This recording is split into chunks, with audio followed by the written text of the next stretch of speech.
right off the bat, we're going sideways. Give us a second here, ladies and gentlemen. We're getting ready to go live. I want to make sure that we are trying to make sure that we are live across all platforms since we are actually live tonight. This is not a pre-recording, so if you guys want to get involved in tonight's show, by all means, you have an opportunity to do so. I'm just trying to make sure that we are going live across all of our different platforms before we get started.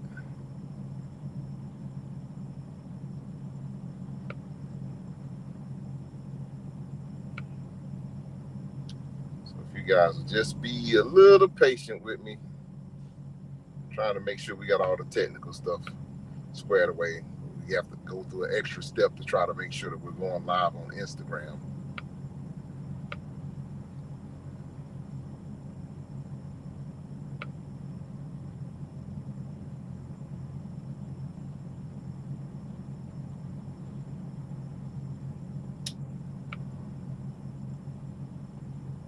I think that we are live on YouTube and Facebook. Instagram is not cooperating with us tonight.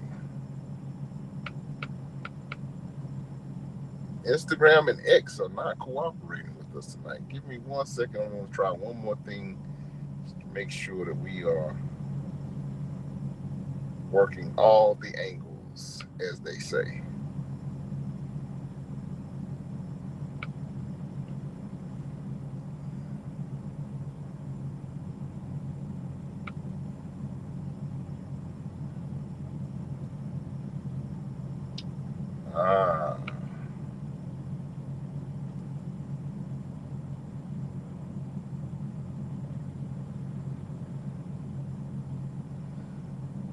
Bear with me 1 second, ladies and gentlemen. Welcome to the race. I can go ahead and do a little bit of an introduction, though.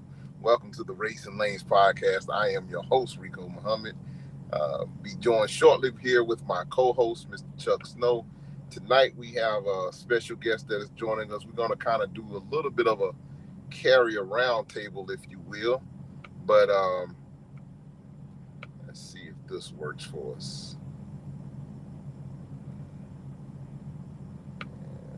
Save that. Jump over here. Let's see if we can go live now on Instagram. And I'll continue to work on that. But without any further ado, I don't want to belabor the point. I'll work on that on the background. Let me welcome my co-host in, Mr. Chuck Snow. Good evening, Rico. Good evening, Chuck. Before we get too far down the road, though, ladies and gentlemen, do us a huge favor if you would like, share, and subscribe to the show. It helps us put this into a broader algorithm for YouTube. Also, if you got a comment or anything that you want to say, we should have the platform set up now to where if you just comment in the section wherever you're watching this, whether it be on Facebook or on YouTube or even on Instagram, if I can ever get that going, we'll be able to interact with you on via chat on there as well.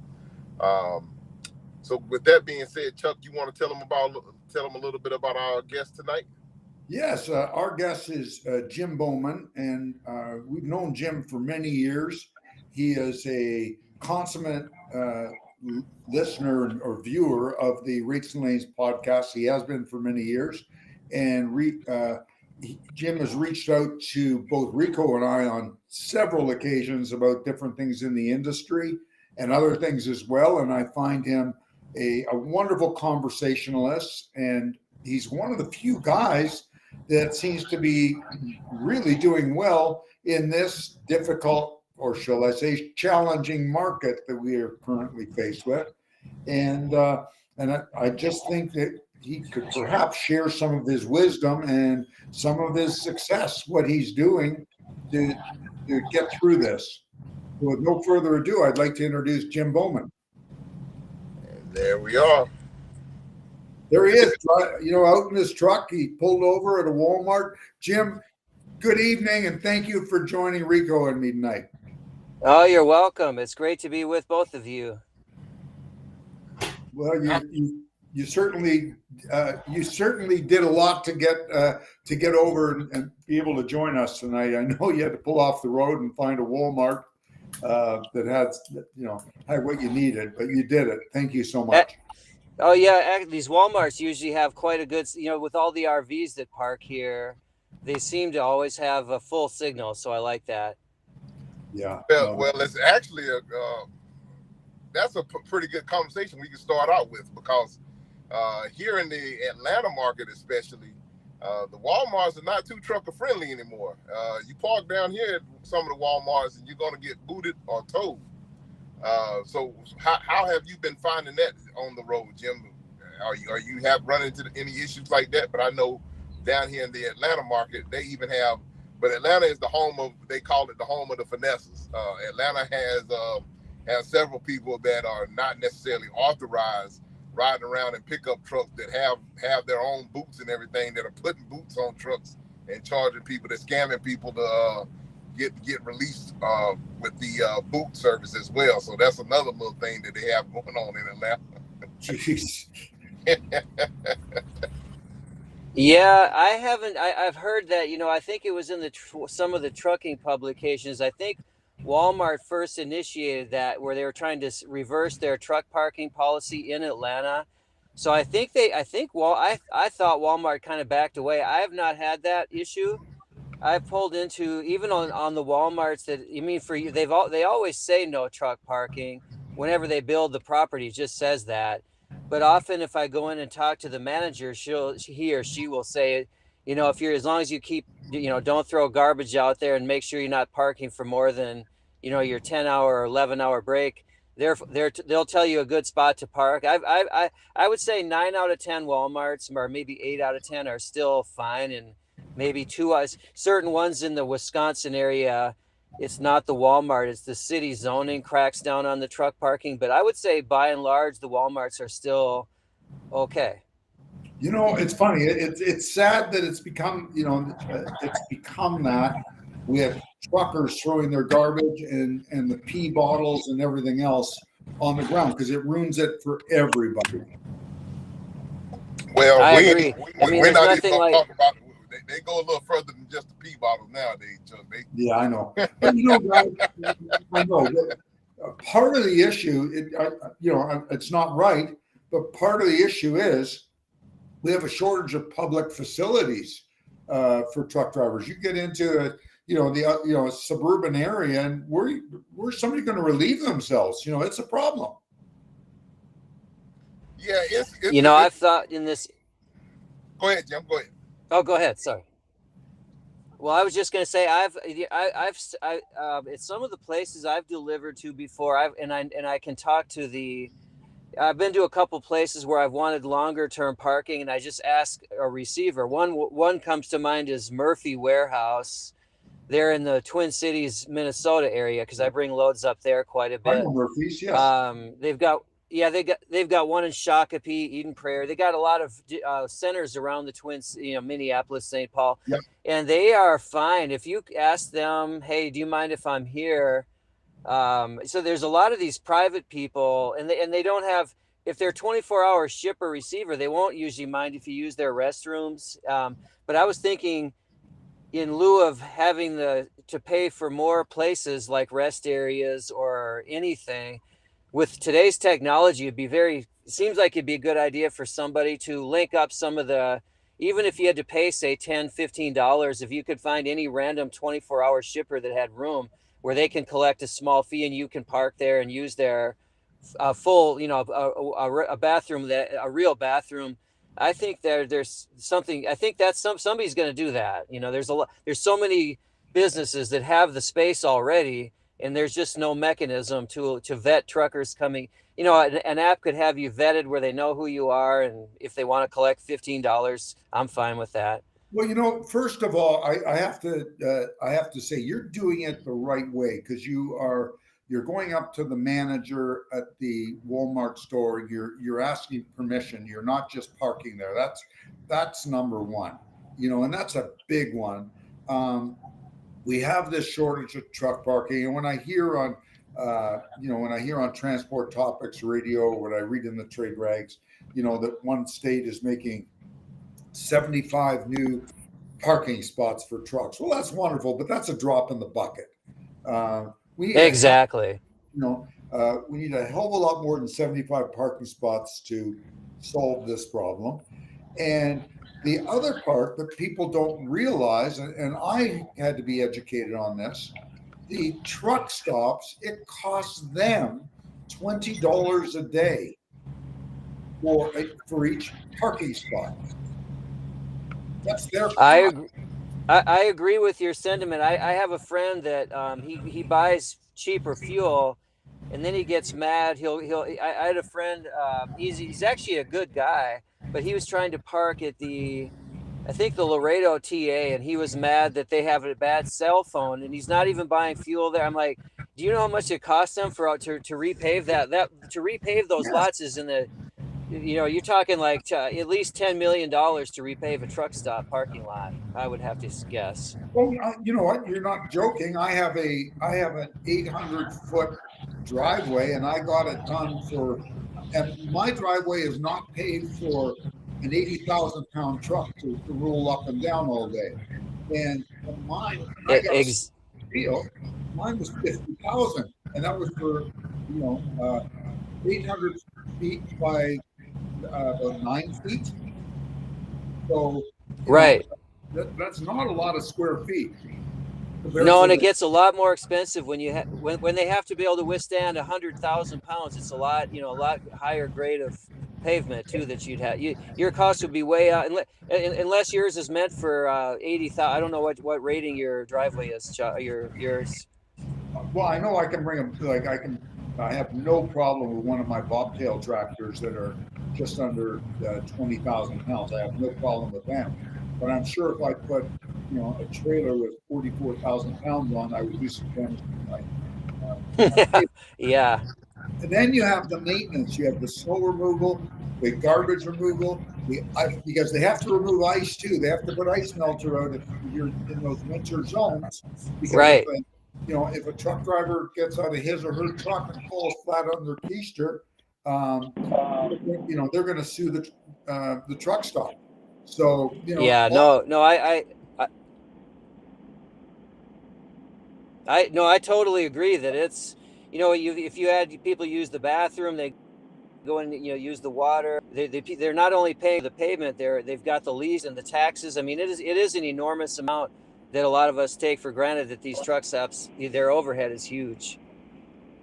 Yeah, and and then we do want we want the clean restrooms, and we want a place to eat as well. And then people don't want to spend the money on the food, so they bring their own food. And you just think of it all, and they don't buy the fuel. They don't buy fuel like your friend. They buy fuel somewhere else. So they've got to make money on it. They've got to charge for it. And there's been a big uproar in our industry about about charging for parking. It's not like the old days. No, it's just so crowded. I don't think any of us should reasonably expect that's just gone. This is the new era is going to be probably, either pay for parking, or that'd be the nice thing. Sometimes I do more dedicated things, and then right where you can park, and usually the shipper and the receiver of those dedicated, they don't care. Like tonight, I'm going to West Marine, all those marine supply stores. They are very accommodating. You can park at their place overnight, and usually there is a Starbucks or something nearby that opens as early as 6 a.m. and you can use, I can hold it, if I go to bed at 11 p.m., I can easily make it till something opens up nearby for the restroom. Well, you're a lot younger than I am. I can't. Well, you know why? It's because I don't drink beer out here. If I was home and drinking beers, that wouldn't work. That only worked when I was 21. When I was 20, 18 to 21-year-old, I could drink beer all night without having to go. Yeah, we have a really good brewer in Charlotte called Old Mecklenburg. They make one called Copper, and it's just delicious. So those usually go pretty. I'm into all the local things. We have local wine. we have one local winery, Childress, the race team Childress, but their wine, in my opinion, is not so great. But in Asheville, where all the flooding just happened, they Right. actually produce several really good categories of wine. If you like something stronger, the moonshine type stuff, and a lot of really good apple. Some of the best apples. Some of the best apples, I think, are the best actually come out of the mountains. They're surprisingly north. They've got one called Golds, or what's it? I can't think of the name. I'm going to buy some Saturday. But anyway, I don't mean to divert the No, topic no, to this is something delicious. great. So you made out pretty well during this period of economic uncertainty within the trucking sector. Kelly, can you share with our listeners? First, you run one truck, right? And you and Yes, you run sometimes, or is it always just you? it's all, yeah. My wife and I used to team. My wife Charlotte's with me, but she's up front now. But we started out teaming for Schneider. We were company drivers for Schneider a couple decades ago. Then we did a lease purchase with them, and I would not knock Schneider's lease purchase. Actually, I would say is of all of the ones out there, I had no problems with it. We got a pre-emission truck back then. It was a 2003. And you hear all these stories like, oh, when the payment's almost up, they're going to take the truck, but they didn't. And it was a $40,000 lease purchase deal. So we paid for that truck in a year.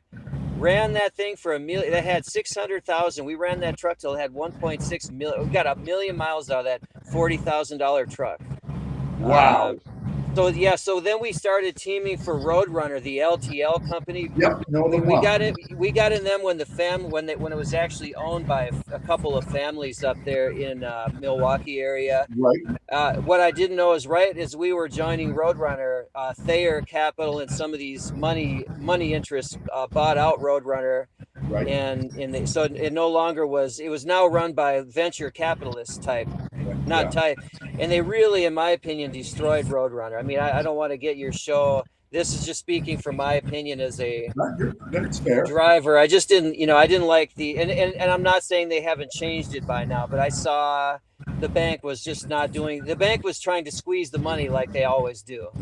Right. So what we did then is, since we had been teaming to Seattle, then we said, you know what, let's just get our authority and quit these companies. Then we have nobody to blame but ourselves. And so when we did that, we bought the brand new truck in 2014, drove it a year with Roadrunner, and we had our authority in 2015, January of 2015. That's when the market turned really bad. In 2015, it got quite nasty, as you remember, I'm sure. We certainly do. Not nowhere near as bad as it is now, but no, that was pretty good compared to now. You're right, Rico. Well, for what it was for us, though, we had new authority, so we didn't have a lot of choices, for brokers. Right. So it was. I remember the first load we took. I said, "Look, we got, over $2 a mile from Charlotte right to Seattle, where we used to go," not knowing that it wasn't the Christmas tree season or any of the seasons that you can get any kind of outbound out of Seattle going back to the southeast. So we sat there for a couple days trying to, I was like, man, are we going to live here now in this truck? But we finally, so we just learned, but we learned quick, I would say. And Charlotte, my wife's, we both been very safe. I will say, I'll throw this in here in terms of survival. I literally just had a friend, his name is Richard. I won't throw his last name out there for his privacy. He just called me literally yesterday, shocked. He said, Jim, I just got my insurance renewal. I said, yeah. He said they hit him up. He does have 2 trucks instead of me. I'm just one. So granted, this is for 2 trucks, but his rate went up $7,000 from last year to this current. What he has now lasts for, his current policy lasts for about another month. So they're looking at, at the new policy. And so that's, so it went up, I think, $7,000. Now he does do refrigerated. So I don't know if there's Rico, you would know if there's. I'm curious who his carrier might be, but I know my carrier. I don't think I'm going to be able to stay with my current insurance carrier. I'm going through a renewal right now as we speak as well, and I got a letter from my insurance carrier about a month ago, and my insurance is I'm about a month out on my renewal. No, I'm actually about 3 weeks out on my renewal for my insurance. And but a couple of weeks back, I got a letter from the my current carrier saying that they were increasing rates across the board. Everybody company wide could expect a 21% increase in rates. So I don't, but I will say I've been with Great West ever since we started, and I can't say better things. My rate hasn't gone up like I literally right now I'm paying I think 80, and now they know I'm safe. I actually ask, and matter of fact, I talked to Henry Seaton that's on your show. I called his office to discuss this with him maybe 3, 4, 5 years ago. But with today's medical costs, I got to thinking, if God forbid, if you did hit, say, a minivan full of kids Oh my and the God. bill is more than $1 million, I don't want to feel badly. So I actually, Great West charges me, I shouldn't put out the numbers, but I'm just going to say my total policy, and this has $2 million liability instead of $1 million that's most people have. And I've got full-time $250,000 cargo because I like hauling the high dollar cigarettes out of, they used to be out of Huntersville, just north of Charlotte. Right. We got away. Actually, the cigarettes are sort of going away as the U.S. is getting, less into cigarettes. But anyways, but my policy with Great West, so they know I'm safe, I think, because I asked for double the normal, instead of $1 million liability, we've got $2 million. And instead of, I think it's, what is it normally, 125,000 cargo, we've got 250. But I am paying all include, and I have them do everything. The bobtail, the liability, all the everything truck related, the cargo, and it's not even. I'm going to say the current policy that's going to be renewed. It's around 9,000 for everything. That's a good price. That's a really and they good. and Great West is doing like that. I don't know if it's Progressive or one of those car companies, where every year you're with them, I always have, I think it's a $5,000 deduct. I mean, I maintain high deductible, so I pay a cheaper rate. But every year you're with them, every year you're with them though. But once you're with them 5 years, for loyalty you don't even have to pay the deductible. That you've earned the deductible. So as long as you don't have any loss runs on it. So right. Well, that's the whole thing. See, where they've gotten hit. The insurance companies have taken a real hit with theft and fraud. And insurance companies have not made any money yet in a number of years. Wow. When you don't make any money, what do? You raise your prices. It's real easy. And plus you're hauling around a dry van.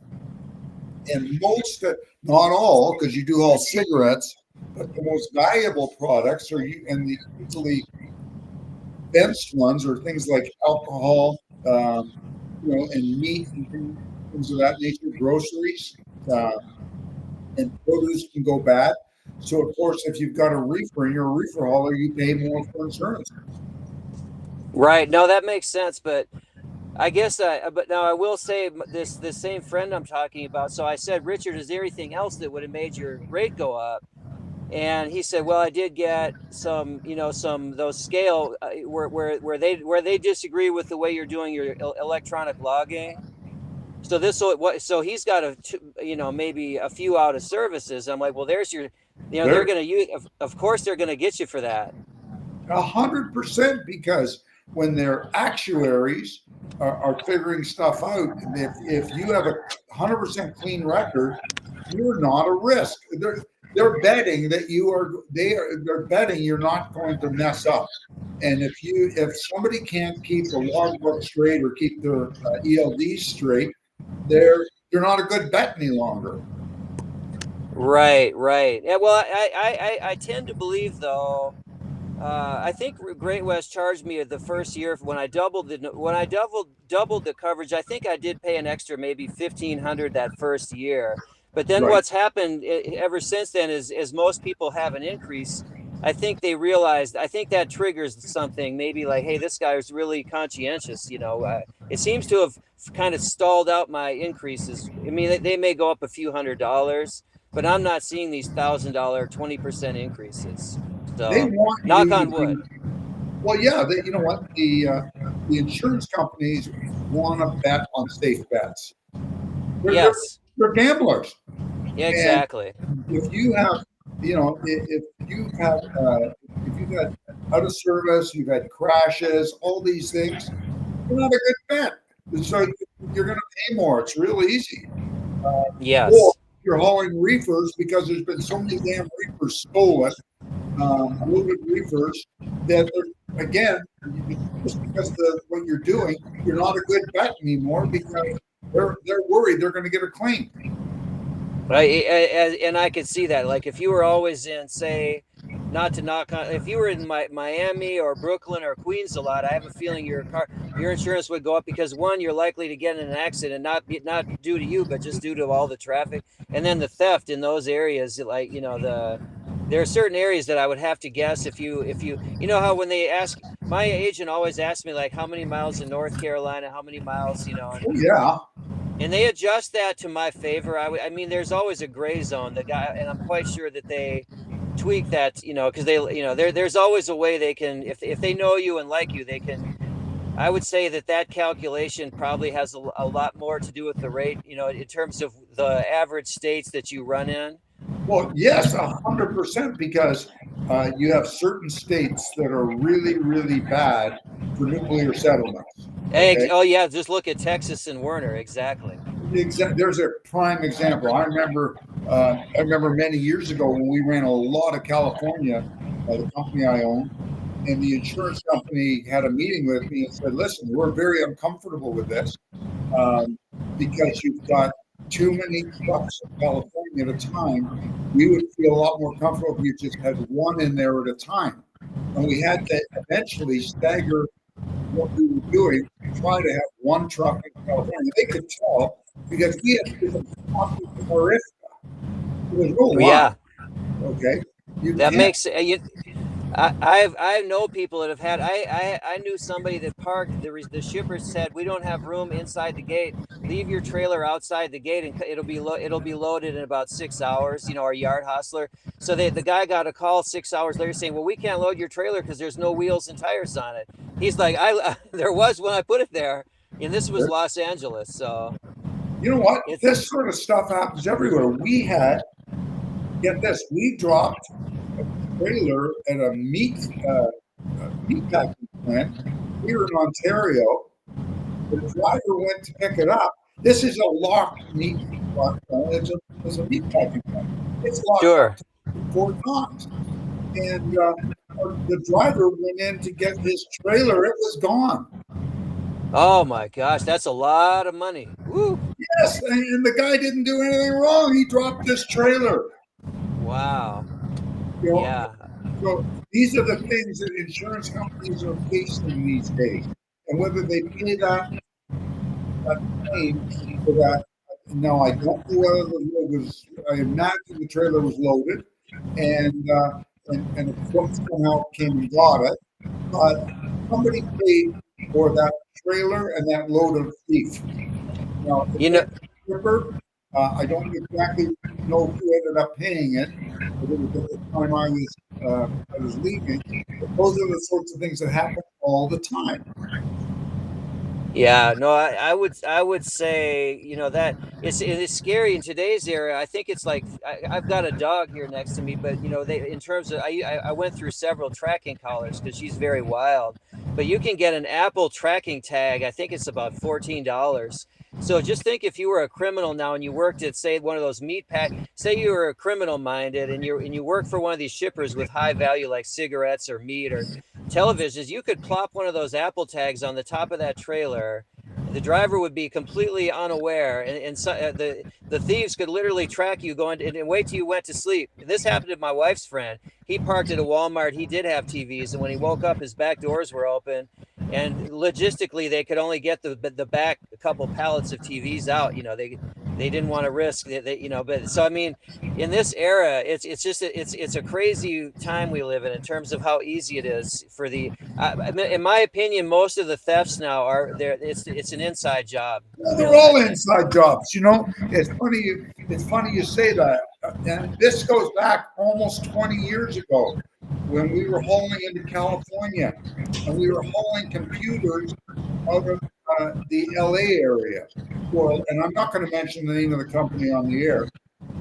for a large computer distribution company, very well known, and the loads kept getting stolen en route. And what had happened was a gang, one of the LA gangs, had infiltrated the plant, put their guys inside the plant, inside the shipping department, were putting trackers inside the loads. And then the drivers, they were following drivers, and it got so bad they wanted teams only. One driver could not leave the truck. Like if one driver was driving and the other guy was sleeping, they left the guy sleeping and the truck running, and the guy went in and did his business, went to the bathroom, but they couldn't take a break at the same time from over to the destination.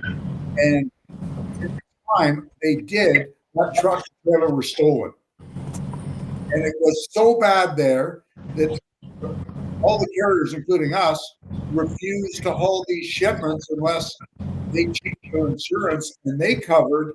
They had to cover a higher, like the first $250,000, because nobody could haul it. Yeah, that's it's we are. It sure is a different era. You know, I wouldn't call this progress, but I mean, it's just what we all. I guess with what you're saying, the only thing good that does is it does keep a barrier. You know, for like when my friend calls me, you know, I think this is actually pushing people out. And it's not like I told you the other day, just on the phone, Chuck. If I were to talk where I park our truck, we park at one of these large trucking companies that also rents out lot space. Right. And if, you know, I would say 80% of the owner operator or the carrier, small carriers like us have already folded. And, you know, we do need this to occur for the rates, as we all three of us know, for the, you know, we need to lose capacity here with the rates. In my opinion, I will say, you know, we're seeing a slight uptick right now. And I know some of the trucking publications get excited about that. I personally, yeah, I did look at both DAT and I looked at freight waves last week to this week, and now so it got a little bit good a couple weeks ago. They get excited about a penny per mile, and then this week it's back flat, and that, to me, that's more ominous than good. You know, it's not. I still think we're getting a little bump from the holiday football food, the avocado, the salsa, the guacamole, and then the holiday freight is already here now. And I'll tell you, I looked into Charlotte. I don't know about you, Rico. I looked in Charlotte on the load board today at Dry Van, and anything with miles was paying around $1.50, including fuel. I mean, a lot of them were trying to pay $1.30 all the way to California, $1.50 to Texas, and I'm like, this is for this to be the holiday season, and for this is what's on the spot market. The real that, to me, that's a very strong real-time indicator, and it's not as rosy as some would like to think. There's nothing. Are you hauling miles now, Jim, or are you a little bit more localized to kind of help? Well, no, Rico, we were getting some Spirit Halloween through a broker. And now what I get is anything that's lucrative. I'm not fussy. If there's, like my wife teams, if we saw $7,000 to Seattle, you know, team, I'd grab that, even though I know the freight's not great out of there. I'm not very boxed in. So I will just say, now looking at the load board in the last couple weeks, it's gotten worse than ever. Like you were saying, Rico, just earlier, this is really the worst I've ever seen since we got our authority in 2015. The rates are about this as bad, but as you've said on your show before, I've heard it mentioned, what you have to take into account, the cost of operation now is probably 20%. It's probably 10, 20 cents a mile more than it was, 10, not even, it's probably worse than that, actually. So right. The rates are as bad as ever, and the cost of operation is also worse than ever. So those two combo punches, it's like a left hook and a right hook, and it's not. You have to be good. You know, always keep in mind the best times that we have ever known in the trucking history in decades, if not ever, were during the pandemic. Okay, I agree. And post-pandemic. Yes, $4. Yeah, we were seeing $4 mile Dry Van all over. I mean, $3.50 to $4 was not hard. You didn't have to beg for it. Guys, I saw, and I'm not making this up, I saw $10 a mile. I saw $17 a mile. I saw it all. Okay. And and my son, who was in business with me, would say, Pap, have you ever seen anything like this? And I go, no, not quite, but it won't last. It won't last. These rates can't last forever at these prices Right. because they're not sustainable. And that was because people were sitting home and they were buying furniture and they were buying all sorts of stuff with money that they hadn't earned. Okay. So they didn't have respect for the money. And then all of a sudden the reality hit, and people had to pay money back and people had to go back to the office and there was a new reality. And guess what? We're back to reality. These are the real freight numbers. Like, this is what freight pays unless we have a shortage of trucks. Right. We are not athletes or dentists or doctors, or we're definitely, on a funny note, I went to the dentist during the COVID pandemic when the rates were like $3.50 a mile. And I happened to say, man, we made like, I don't know if it was like $60,000 net in a quarter. And my dentist is like, I went to dental school for like 8 years and you're making more than me net, because the dentists also have to pay very high insurance now. Of course. But that was I told him, I said, yeah, this is very temporary on my side. And pretty soon it's going to be back where, I could do just as well some months working at Lowe's I met Charlotte here working at Walmart. Matter of fact, I worked in the hardware and she was a cashier. So we know all. I think that it toughens, it makes you, it makes you be able to survive. The worst thing I saw was some people in the pandemic not realizing that these rates are not, this is an artificial bubble created by the government. These rates are not real.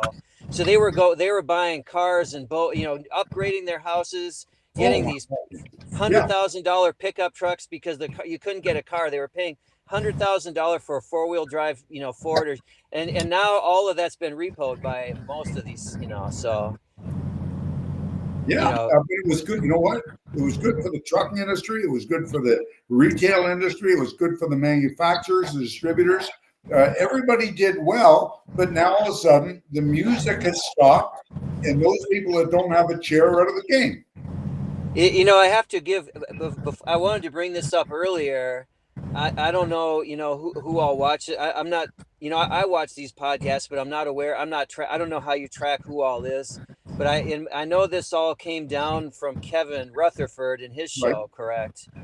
So I often, in my opinion, I have a lot of contacts like Chad Boblet, with his rate per mile master. Yep. And I'm actually friends with Chad. I've got his phone number, and people like Kenny and Elizabeth Long that started a brokerage. And so sometime I did want to, if Kevin's watching, I did want to say, it's not lost on me that I wouldn't know both of you if it wasn't for Kevin, even though he calls us part of his tribe, which is correct. Yeah. But I do want to acknowledge that it's amazing what he started. The fact that we are all having this chats and comparing. Well, notes. You know what? You're 100% right. And if it wasn't Kevin, Rico, and me wouldn't know each other because we met at one of Kevin's boot camps at the CMC, and we became instant buddies. Well, what triggered it is we were just talking about the high rates. And I think when I first met Kevin, I would call in. I was always more a kind of a leftist / progressive, politically minded person.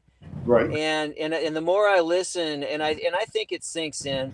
You have to realize this whole chaos of this government, the stimulus checks and all these government that bubble we were just talking about. This is all. It's not a good thing long term to have these ridiculously these bubbles, like the real estate bubble, and because behind every bubble is a bust.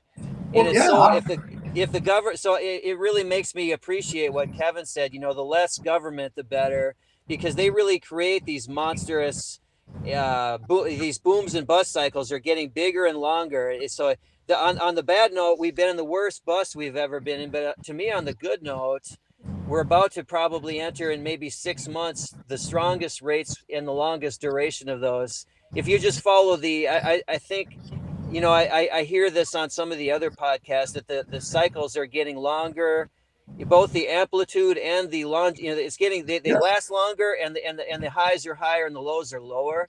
So I guess on a feel good note, I think we are genuinely. I think we're at the bottom, but I don't think we're climbing out of it personally. If you just look at the load boards, like we're seeing, I don't see any light yet, but I do think that I don't want to get too political. I think that we might have a change, and we'll have some cheaper energy, etc. And I just think that means that if we can just make if my hunch is right, if we can make it about 6 more months, I think that we are probably going to see the best rates. I don't even think we need the government checks to do these rates. I think we'll have lost enough capacity. And then if we get other things like tariffs, that's going to create a big, huge drive in demand. If tariffs are on the way, there's going to be all kinds of people shipping goods from, especially China. I mean, they're going to flood the market, which is going to give us unprecedented freight, and then right For a short behind period that. of time, though, Jim, the way I think, if the tariffs come in, number one, other countries that we put the tariffs against their products, they're going to put tariffs against ours, and the biggest ones are the farmers.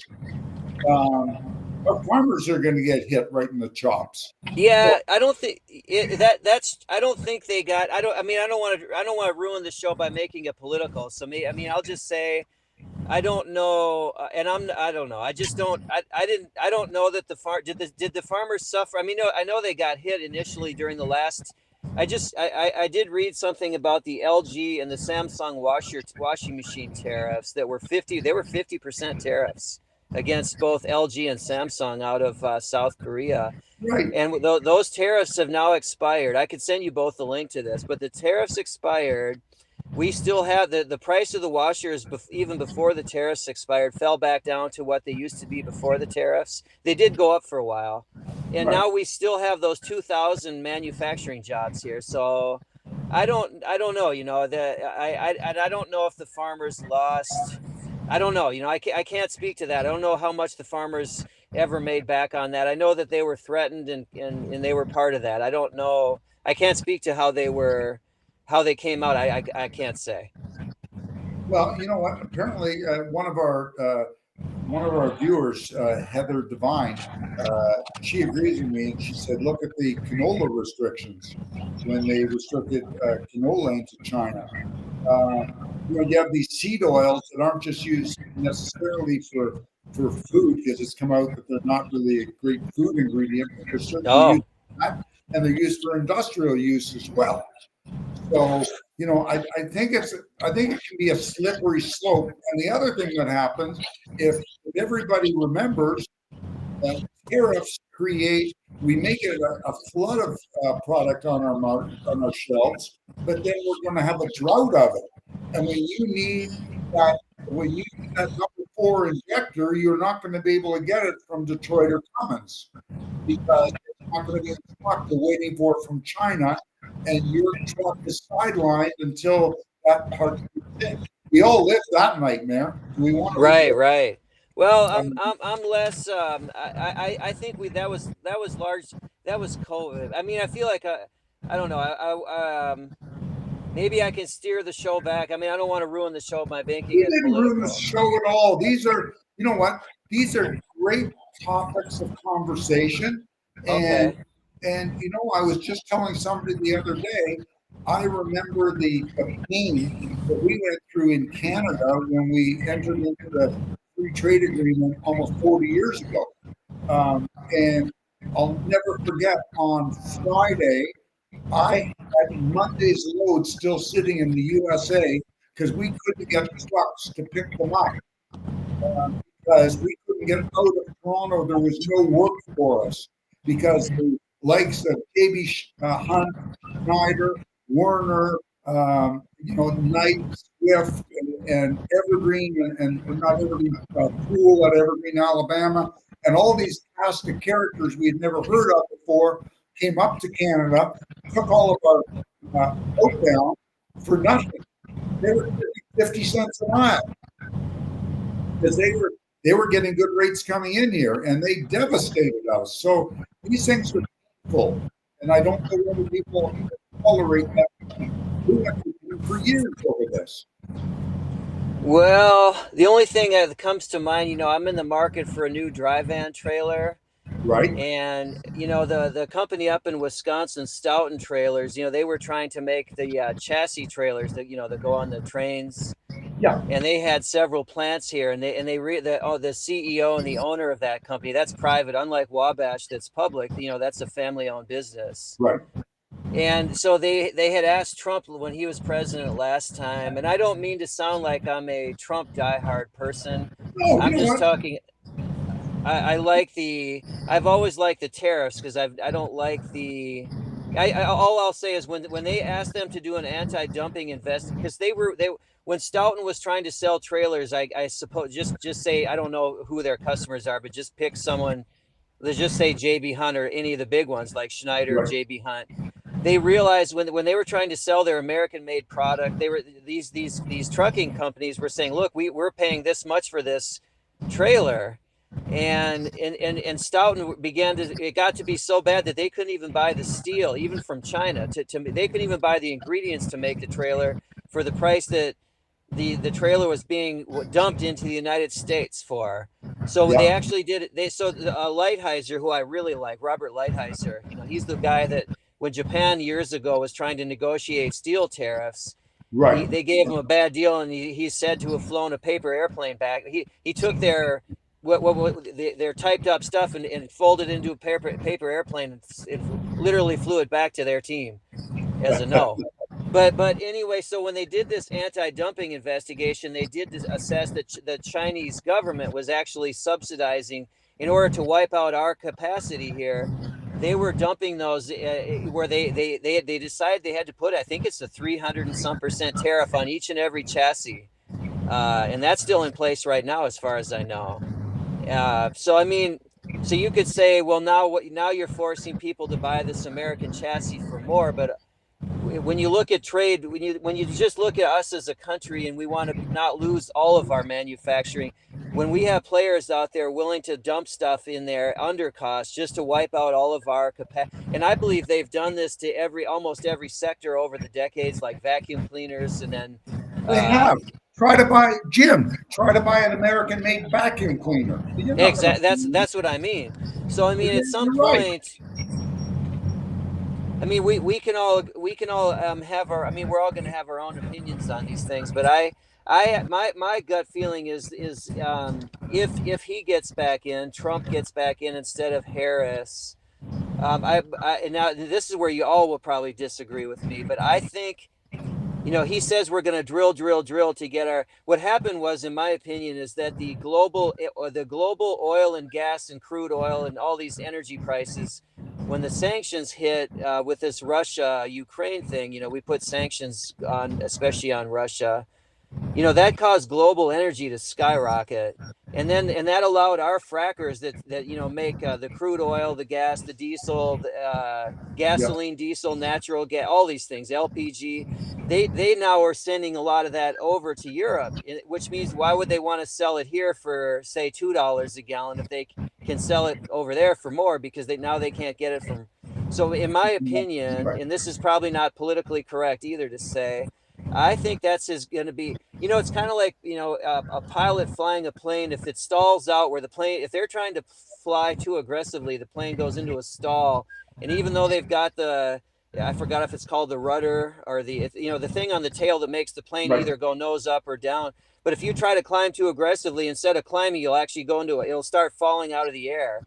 And the only way to recover that is to actually aim the nose straight down until it grabs, and then you can re-grab, then you can pull back and save from a crash.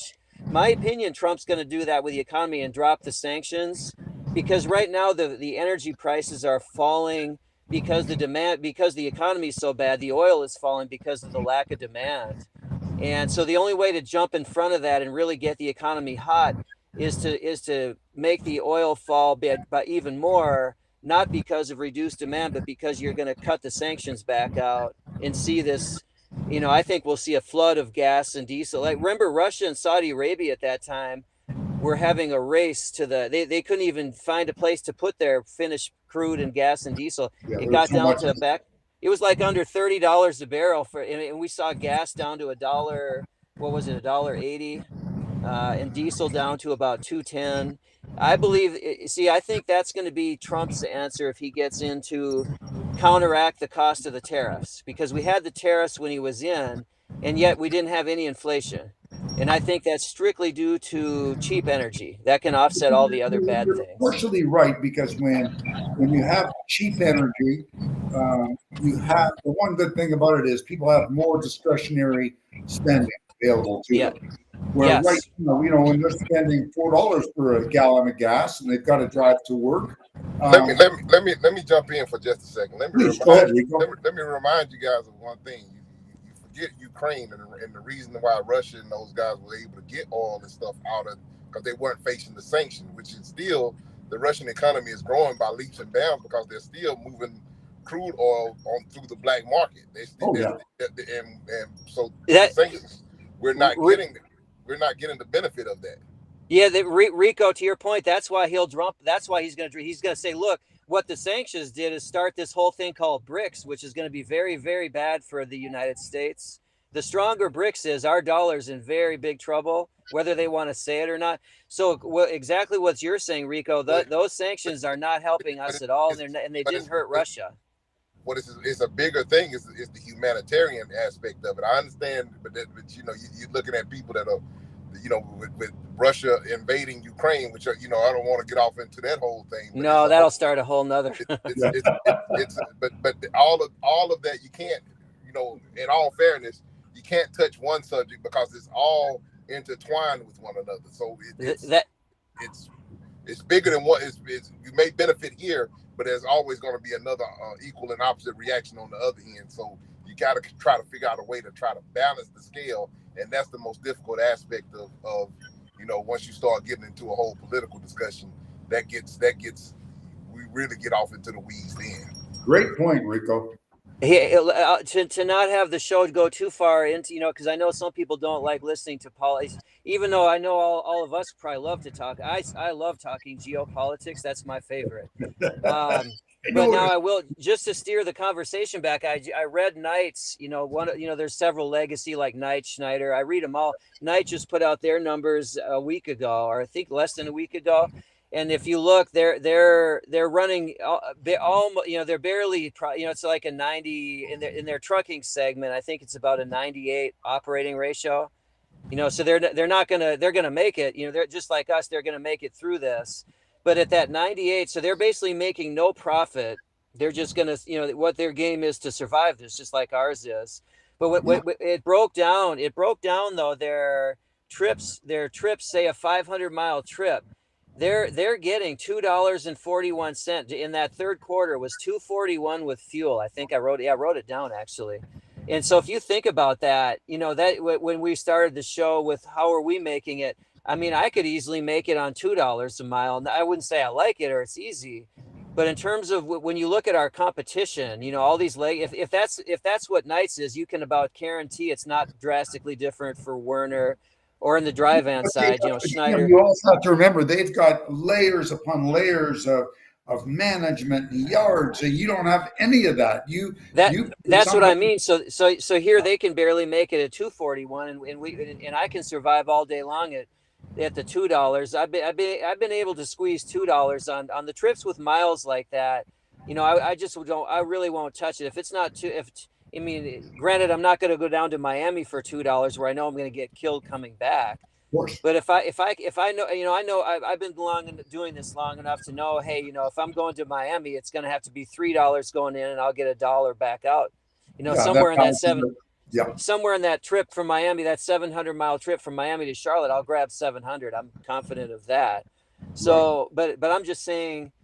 It's so in terms of when we first talked at the beginning of the show, so if this is as bad as it gets, and these big companies are basically break even at 240 a mile, that really means that us small carriers are in great shape. Like what you said, Chuck, we don't have all these costs. So if I had to survive this another year, I wouldn't want to, but if I had to survive another year, we're not going anywhere. Yeah, And because you know what? You don't have a ton of debt where there are some owner operators in your position, that single owner operators that are, they bought newer trucks. They spent a quarter, up in Canada, they spent $250,000 on a Freightliner.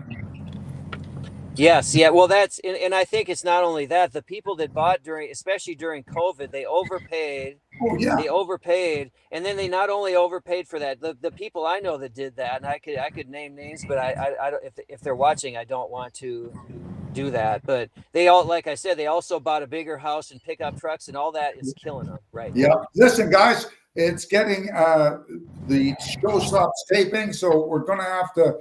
Unfortunately, this has been phenomenal, and we're going to have you on again, Jim. But we're going to have to wrap it up. Do you want to tell the listeners how to get hold of you, Jim? Yeah, I always like phone calls. I'm never, as long as the I get it. dispatch services aren't listening, my phone numbers. I get Okay. those every day still, and somehow they figure out where I'm at. They'll know if the broker I'm talking to might have, say, a 952 area code, so they'll somehow know that and try to call me with that same prefix. But my Right. number is 704-918-7759, and I'm up from 7 a.m. until midnight every day of the week.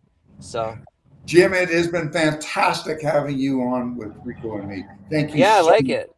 it. We'll have you on again. It's certainly enlightening. Keep Yeah, up it's the an good honor work. to be. Yeah, it's an honor to be on your show. Your shows. I mean, you've got so many. I will say I like Dean that comes. There's. I mean, everybody. Henry Seaton and Dean. I could name them, but there's some. You have so, and that person that was talking about the new Navistar motor. I mean, that you have just incredible shows. So it's. I feel like I don't fit in this, but I'm grateful to get to be on there. You do, because you're smart, and and you're dedicated, and you've got passion for this industry, so you fit right in like a glove, buddy. Well, there we go then. I do like trucking, so. Notice. Absolutely. Appreciate it again, Jim. Thank you, Okay. Jim. Good night, Rico and Chuck. Good night, and Good God night. bless. Be safe out there. Okay. Chuck, let the people know how they can find you. Yeah, if anybody needs me, just send me an email, chucksnow280@outlook.com.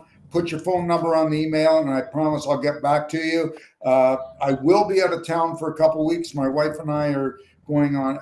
We're going down under, as they say. We're going to Australia, leaving on next Monday. So I may be a little slow getting back. I'm going to take my computer with. I don't know how often I'm going to get to it. So. But send me an email. I'll try to help you with anything I can. With that, Rico, I'll let you back in a hole for another week. Well, ladies and gentlemen, we want to thank you guys for taking the time out to hang out with us. We could have been anywhere else in the world, but you took some time to be with us, and we are always eternally grateful for you doing so. So for our guest, Jim, and for my co-host, Chuck Snow, this has been the Rates and Lanes podcast. We want you guys to continue to stay safe out there. Stay healthy. Keep it in between the mustard and the mayonnaise, and we'll talk at the same time, same place. God willing, next week. God bless you and good night. Catch on the flip-flop. God bless.